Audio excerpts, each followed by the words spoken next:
बिस्मिल्लाह वस्सलाम अला रसूलिल्लाह सल्लल्लाहु अलैहि वसल्लम। आज हम नया टॉपिक शुरू करेंगे और ये है चैप्टर 4 8th क्लास का। तो चैप्टर 4 जो है ये क्या है, pollutants and their effects on environment. अब हम देखेंगे पोल्यूटेंट्स क्या होते हैं और इनके असरात यानी इफ़ेक्ट्स जो हैं वो इन्वायरमेंट पे क्या है और इन्वायरमेंट क्या होती है। तो पहले हमें ये देखना है कि पोल्यूटेंट्स और इन्वायरमेंट क्या चीज़ है। पोल्यूटेंट्स जो हैं अगर हम इन्हें देखें तो पोल्यूटेंट्स हम कह रहे हैं कि कोई भी हार्मफुल सब्सटेंस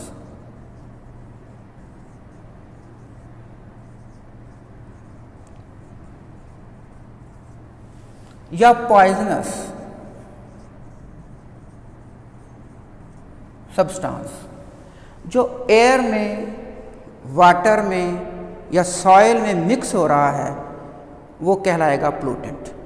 बिल्कुल अगर हमने आसान सी डेफिनेशन करनी हो तो हम कह सकते हैं कि हार्मफुल और पॉइजनस सब्सटेंसेस दैट पोल्यूट और कॉन्टेमिनेट एयर, वाटर और सॉइल। तो हम यहाँ पे 8th क्लास में हम बात करेंगे सिर्फ एयर की। तो अब ये टॉपिक शुरू है हमारा। तो अगर हम कहें इसको कर लें, अगर एयर पोल्यूटेंट,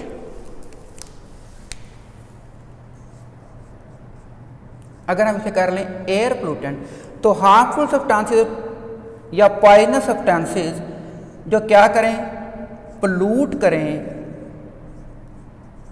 किसको, एयर को, तो वो क्या कहलाएंगे, एयर पोल्यूटेंट्स कहलाएंगे।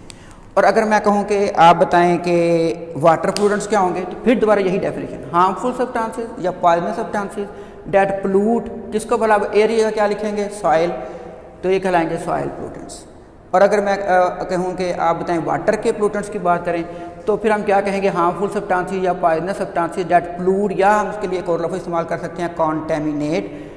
वो किसको करें जी, वाटर को करेंगे, तो ये कहलाएंगे वाटर पोल्यूटेंट्स कहलाएंगे। तो ये बात होगी पोल्यूटेंट्स किसे कहेंगे, वो हमारे पास आगे हार्मफुल सब्सटेंसेस। अब आगे बात है इन्वायरमेंट क्या है। तो हमारे इर्द गिर्द जितना भी living and non living matter है, ये सारे का सारा मिलकर क्या बनाता है, जिसके साथ हमारा इंटरलिंक है, ये बनाएगा इन्वायरमेंट। तो इन्वायरमेंट के अंदर कौन कौन सी चीज़ें आएंगी, लिविंग एंड नॉन लिविंग। तो हमारे इर्द गिर्द जितना भी है लिविंग और नॉन लिविंग जो मैटर होगा, ये कलेक्टिवली हमारे इर्द गिर्द क्या बनाएगा, ये इन्वायरमेंट बनाएगा। मिसाल के तौर पे अगर आप घर के अंदर, तो ये आप घर की इन्वायरमेंट है। जैसे आप बाहर निकलेंगे तो ये बाहर के इलाके की इन्वायरमेंट है। इन्वायरमेंट आपके साथ क्या होती जाएगी, चेंज होती जाएगी। लेकिन हम जो बात कर रहे हैं वो एक इलाके की बात कर रहे हैं, या हम सिर्फ पाकिस्तान की बात करें या हम सिर्फ दुनिया की बात करें, ग्लोबल विलेज की बात करें, तो हम इसके लिहाज से भी इन्वायरमेंट देखेंगे कि इसके लिहाज से क्या असरात हैं। तो अब इसका जो है वो किसके ऊपर डिपेंड करता है, जो लिविंग ऑर्गेनिज्म है, जो जहाँ पे जा रहा है उसके इर्द गिर्द जो चीज़ होगी वो इन्वायरमेंट होगी। जैसे कि मैं यहाँ पे क्लास में हूँ, तो क्लास में यहाँ पे चेयर्स भी हैं, टेबल भी पड़ा हुआ है, दीवारें हैं, एसी लगा हुआ है, तो ये और ट्यूब लाइट्स हैं, कैमरा है। तो ये चीज़ें क्या हैं, ये नॉन लिविंग है। लेकिन यहाँ पे लिविंग थिंग भी है, मैं लिविंग हूँ, और ये जो कैमरे के पीछे भाई साहब हैं ये भी क्या है, लिविंग है। और लिविंग इसके अंदर क्या है, जो हमें आँख से नज़र नहीं आ रही, वो कौन है, माइक्रोब्स, जर्म्स, बैक्टीरिया, वायरसेस, जो हमें यहाँ नज़र नहीं आ रहे। वो वायरस जो है वो लिविंग और नॉन लिविंग के हम कहते हैं कि दरमियान में है, बाउंड्री पे हैं। तो बैक्टीरिया जो है वो लिविंग में आएगा। तो ये तमाम मैटर जो है ना, ये हमारे पास किस में आ जाएगा, ये लिविंग मैटर में आएगा। तो जितना लिविंग और नॉन लिविंग मैटर मेरे इर्द गिर्द मौजूद है, ये मेरी क्या बना रहा है, इन्वायरमेंट बना रहा है। तो अब हम एक इलाके की तरह देख लेंगे और एक कंट्री की देख लेंगे, फिर एक हम किसकी देख लेंगे, पूरे ग्लोब यानी कि दुनिया की देख लेंगे।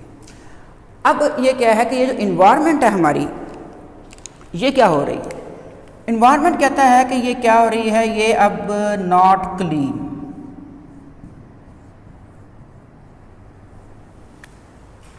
ये अब साफ नहीं रही। इन्वायरमेंट हमारी क्या नहीं रही, अब साफ नहीं रही जैसे पहले थी, इंडस्ट्रियल रेवोल्यूशन से पहले। तो अब हमारी इन्वायरमेंट क्या होती जा रही है, वो आलूदा होती जा रही है, पोल्यूटेड होती जा रही है।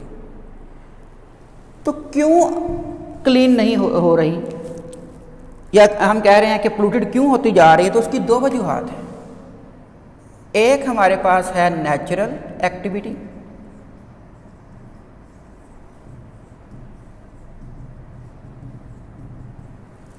और एक हमारे पास आएगी वो हम कह लेते हैं ह्यूमन एक्टिविटी। इसको मैं रेड से लिखूंगा, ये ज़्यादा खतरनाक है। Human activity.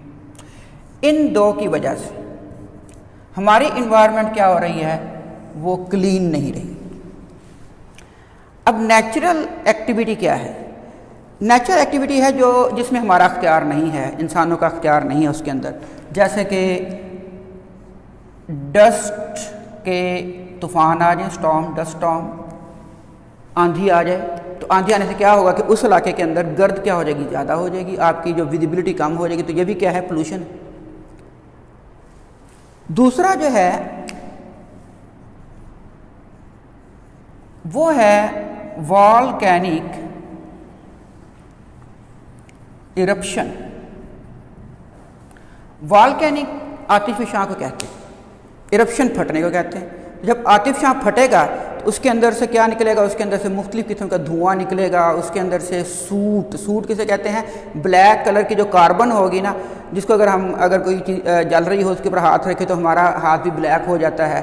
तो ये जो इसे कहेंगे सूट, कार्बन ब्लैक जो बाहर निकलेगी, ठीक है। इसी तरह से और सल्फर डाइऑक्साइड के कंपाउंड निकल सकते हैं। परकुलेट मैटर का क्या होगा, जो कि ऊपर जाके दोबारा वापस नीचे आएगा, ठीक है। तो वॉल्केनिक इरप्शन ये भी हमारे अख्तियार में नहीं है, तो ये क्या होगी, ये नेचुरल होगी। तीसरी बात जो है वो क्या है, वो है रॉटिंग ऑफ वेजिटेशन। रॉटिंग का मतलब क्या है, रॉटिंग का मतलब है डिकम्पोजिशन।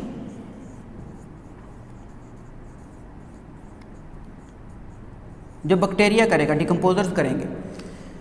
वेजिटेशन का मतलब क्या है कि वेजिटेटिव पार्ट्स, जैसे कि हम कह सकते हैं कि प्लांट्स के लीव्स हो सकते हैं, स्टेम हो सकती है, कोई लॉग हो सकती है, या कोई भी हम इसको कलेक्टिवली कह लें ऑर्गेनिक मैटर। ऑर्गेनिक मैटर,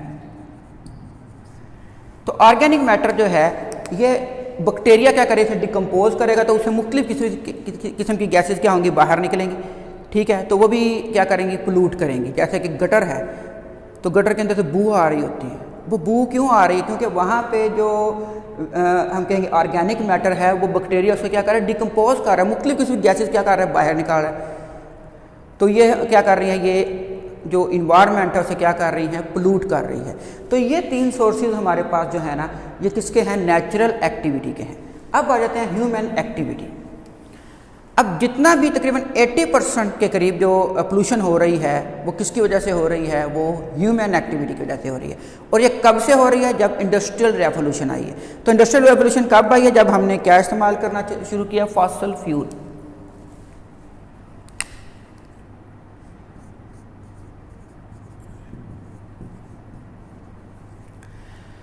अब फॉसिल फ्यूल क्या होता है, ये है कोल, कोयला, उसके बाद पेट्रोल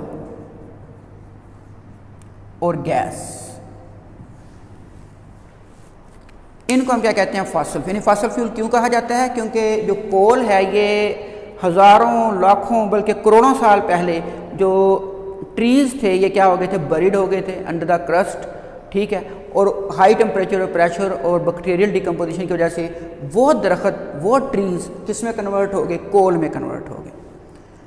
पेट्रोल और गैस, ये क्या है कि ये भी इसी तरह से है। और ये इसमें क्या है कि इसमें जो है ना, प्लांट्स की बजाय इसके अंदर आ जाएंगे जो सी के अंदर प्लांट्स हैं वो, और सी के अंदर जो क्या है ऑर्गेनिज्म है वो। तो जो हमारे यानी कि तकरीबन 500 मिलियन ईयर्स अगो जो उस वक़्त सी के अंदर क्या थे, प्लांट्स थे या वहाँ पे एनिमल्स थे, वो बरीड हो गए अंडर अर्थ क्रस्ट। बाकी उसी तरह ही होगा जिस तरह किसके साथ हुआ, कोल के साथ। तो इसके ऊपर क्या हुआ कि high temperature, pressure, absence of air और बैक्टीरियल डिकम्पोजिशन की वजह से वो जो मैटर था लिविंग, वो किस में कन्वर्ट हो गया, वो कन्वर्ट हो गया पेट्रोल और गैस के अंदर कन्वर्ट हो गया। ये फॉसिल फ्यूल जो था, ये हमने अब क्या किया, इसको हमने जलाना शुरू किया, किसके अंदर, बर्न करना शुरू किया और इस्तेमाल करना शुरू किया, किस चीज़ के अंदर, हमारी गाड़ियाँ जो हैं व्हीकल्स हैं, या हम कह लें ऑटोमोबाइल्स कर लेते हैं, ऑटोमोबाइल्स, इंडस्ट्री और पावर थर्मल स्टेशन।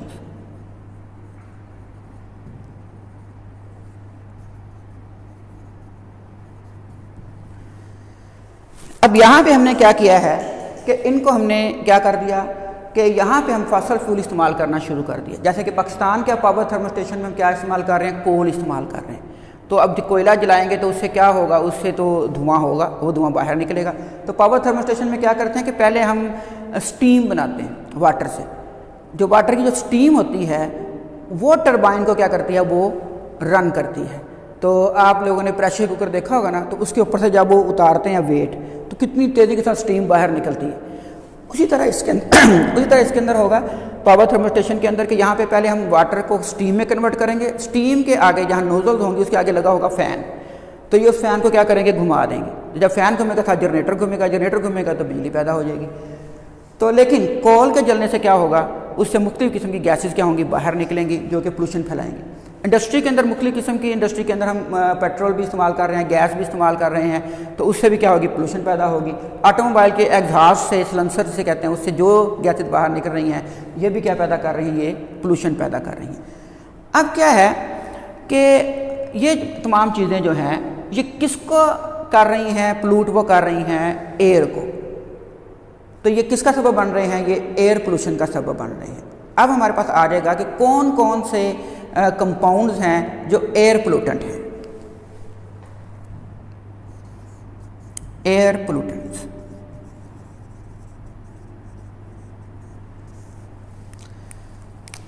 तो नंबर 1 हमारे पास आ जाएगी कार्बन मोनोऑक्साइड, नंबर 2 आ जाएगी सल्फर डाइऑक्साइड, और नंबर 3 हमारे पास आ जाएगी नाइट्रिक ऑक्साइड और नाइट्रोजन डाइऑक्साइड NO2। इसके अलावा क्लोरोफ्लोरोकार्बन 4 नंबर पे। इसके अलावा अदर मैटर्स में हमारे पास जो आएगा, अदर पोल्यूटेंट्स कर लेते हैं। अदर पोल्यूटेंट्स में हमारे पास आ जाती है डस्ट, मेटालिक कंपाउंड,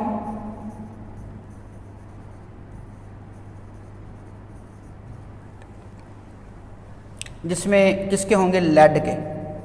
अगर कभी पेट्रोल डलवाने जाए ना PSO वालों के पास, तो वहाँ पे पेट्रोल के ऊपर लिखा था अनलेड पेट्रोल। अनलेड का पेट्रोल का मतलब यह है कि उस पेट्रोल में से लेड के कंपाउंड उन्होंने क्या कर दिए हैं, अलहदा कर लिए हैं, क्योंकि ये क्या है, ये कैंसर पैदा करते हैं अगर इनके कंपाउंड जो है वो एग्जॉस्ट सिलेंसर से बाहर निकलेंगे।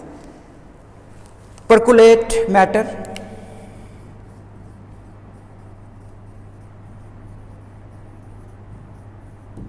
सूट यानी कार्बन ब्लैक, तो ये इसके आ जाएंगे कि मुख्तलिफ किस्म के एयर पोल्यूटेंट जो है हवा में स्मोक के ज़रिए से क्या होंगे, ये खारिज होंगे। अब आ जाता है कि ये carbon monoxide, sulphur dioxide, nitrogen oxide, nitrogen dioxide, chlorofluorocarbon, और ये जो है इनके सोर्सेज क्या हैं।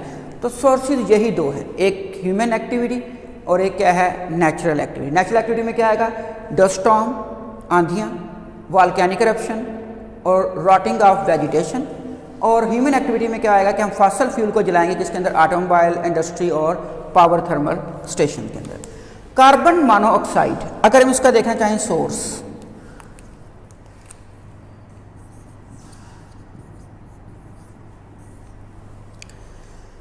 तो कार्बन मोनोऑक्साइड जो है ना, ये होती है incomplete burning, incomplete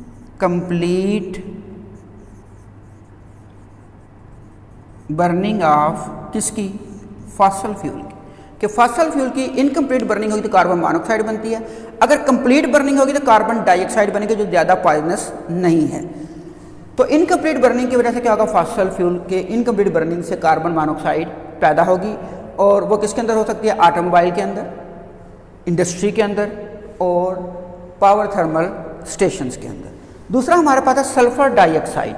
sulphur dioxide भी जो है ना ज़्यादातर ये हमें मिलती है कि अगर हम कोल को बर्न करें किसके अंदर, पावर थर्मल स्टेशन के अंदर।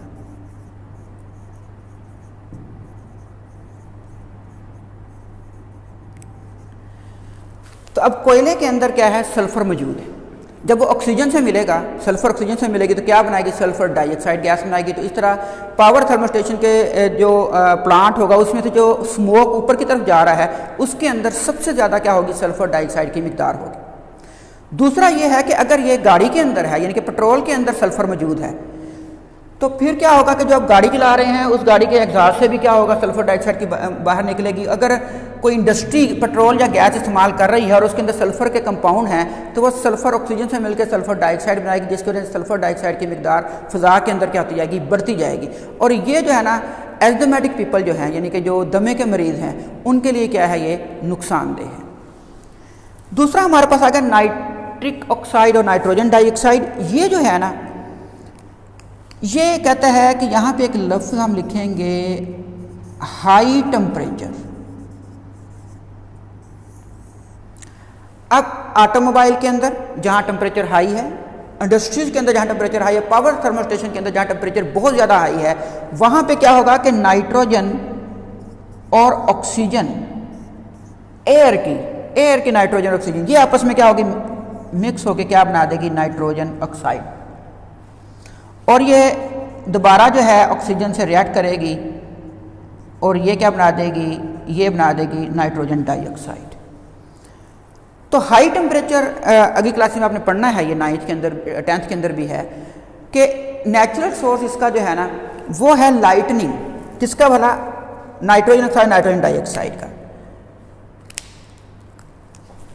इसका नेचुरल सोर्स एक लाइटनिंग भी है। लाइटनिंग किसे कहते हैं, लाइटनिंग हम कहते हैं ये जो बिजली चमकती है ना, ये तो जिस जगह पे बिजली चमकेगी, मिसाल के तौर पे बिजली ऐसे करके चमक रही है तो ये ऐसे करके आए, तो जहाँ जहाँ से ये आई है वहाँ वहाँ पे टेम्परेचर क्या हो जाएगा, राइज हो जाएगा। और फ़िज़ा के अंदर 78% क्या है, नाइट्रोजन। कितने परसेंट है, 78%। और ऑक्सीजन कितने परसेंट, 20%। ऑलरेडी फ़िज़ा के अंदर मौजूद है लेकिन रिएक्ट नहीं कर रही। रिएक्शन करने के लिए क्या चाहिए, हाई टेम्परेचर चाहिए, जो कौन फराहम करेगा, लाइटनिंग फराहम करेगी।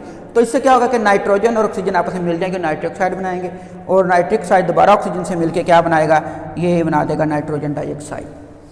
तो हाई टेम्परेचर चाहे ऑटोमोबाइल के अंदर हो, उसके सिलेंसर के अंदर हो, तो उससे भी क्या होगा, एग्जॉस्ट के अंदर, तो उसके अंदर भी ये नाइट्रोजन ऑक्सीजन आपस में मिलेंगे।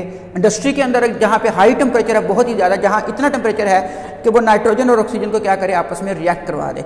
अगली क्लासेस में आप एक पढ़ेंगे एक्टिवेशन एनर्जी, यानी कि वो एनर्जी जिसके ऊपर कोई केमिकल रिएक्शन क्या होता है, वो हम कहते हैं इनिशिएट होता है, बिगन होता है, रिएक्ट करता है, या जिसके ऊपर कोई हम कहते हैं रिएक्टेंट्स क्या करें, रिएक्ट करें। तो ये इसका क्या है, हाई है। किसका, अगर ये बनाना है नाइट्रिक ऑक्साइड, नाइट्रोजन डाइऑक्साइड, तो हाई टेम्परेचर पे जो होगा क्या होगा कि ये बनेंगे हमारे पास पोल्यूटेंट्स कौन कौन से, नाइट्रिक ऑक्साइड और नाइट्रोजन डाइऑक्साइड। अब आ जाते हैं क्लोरोफ्लोरोकार्बन की तरफ। क्लोरोफ्लोरोकार्बन जो है ना, ये कूलिंग गैस है। ये किसके अंदर हम इस्तेमाल करते हैं, ये हम इस्तेमाल कर रहे हैं रेफ्रिजरेटर के अंदर,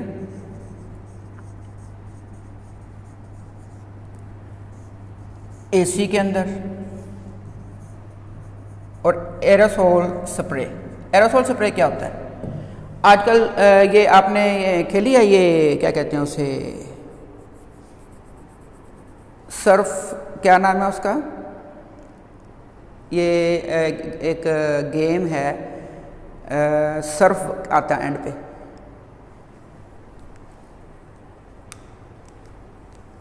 चले, आपने देखा होगा कि सबवे सर्फर, जो सबवे सर्फर है उसके अंदर हम देखा जब गेम शुरू होती है ना, तो वो ऐसे ऐसे करके ना क्या कर रहा होता है, पेंट कर रहा होता है वो सबवे सर्फर। वो जो उसके पास बैग पड़ा हुआ है, वो सारे के सारे पेंट जो है ना वो एरोसोल स्प्रे हैं। समझ आ रही बात की, तो वो सारे के सारे क्या होंगे, एरोसोल स्प्रे हैं।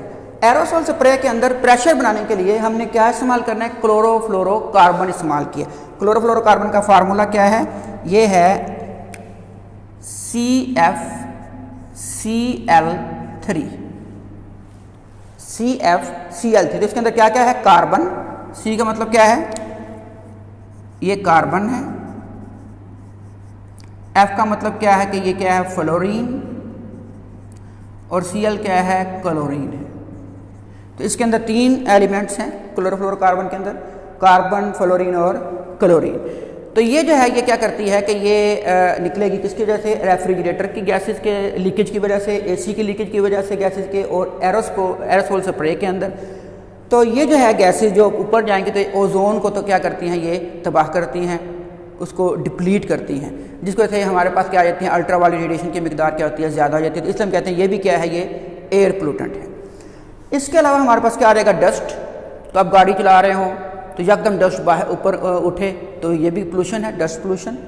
मेटालिक कंपाउंड हमारे पास क्या आ जाएगा, लेड के कंपाउंड आ जाएंगे। परकुलेट मैटर जो सूट है, यानी कि ऊपर से जो भी पहले यानी कि धुएं के जरिए क्या हो कि ऊपर जाएं प्रेशर के जरिए से गैसेस, और उनके अंदर सॉलिड पार्टिकल जो होंगे वो दोबारा आहिस्ता आहिस्ता क्या आए, नीचे आए, इसे हम कहते हैं परकुलेट मैटर।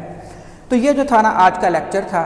तो अगर हम देखें कि इनके सोर्सेज क्या हैं ह्यूमन एक्टिविटी के लिए आते हैं, वो क्या है, फॉसल फ्यूल। फॉसल फ्यूल में क्या है, कोल, पेट्रोल गैस, जो किसमें चलेगी, ऑटोमोबाइल में, इंडस्ट्री में और पावर थर्मल स्टेशन में। नेचुरल एक्टिविटी हमारे पास जो है ना, इसका नेचुरल सोर्स होगा डस्ट स्टॉर्म, वॉल्केनिक इरप्शन और रॉटिंग ऑफ वेजिटेशन। रॉटिंग का मतलब क्या, डिकम्पोजिशन। तो एयर पोल्यूटेंट हमारी बुक में जो दिए गए हैं वो कौन कौन से हैं, carbon monoxide, sulphur dioxide, nitrogen oxide, nitrogen dioxide, chlorofluorocarbon, और अदर पोल्यूटेंट में डस्ट है, मेटालिक कंपाउंड्स हैं जैसे लेड के हैं, परकुलेट मैटर है और सूट है। इनका जो सोर्सेज हैं, ये इनकम्प्लीट बर्निंग ऑफ किसके, फॉसल की वजह से है। ये हम कोल जो है पावर थर्मल स्टेशन के अंदर क्या करेंगे, ये यूज़ करेंगे, तो उसकी वजह से उसके अंदर सल्फर के कंपाउंड होंगे। ये हाई टेम्परेचर के ऊपर जब ये बर्न होगा नाइट्रोजन और ऑक्सीजन एयर से।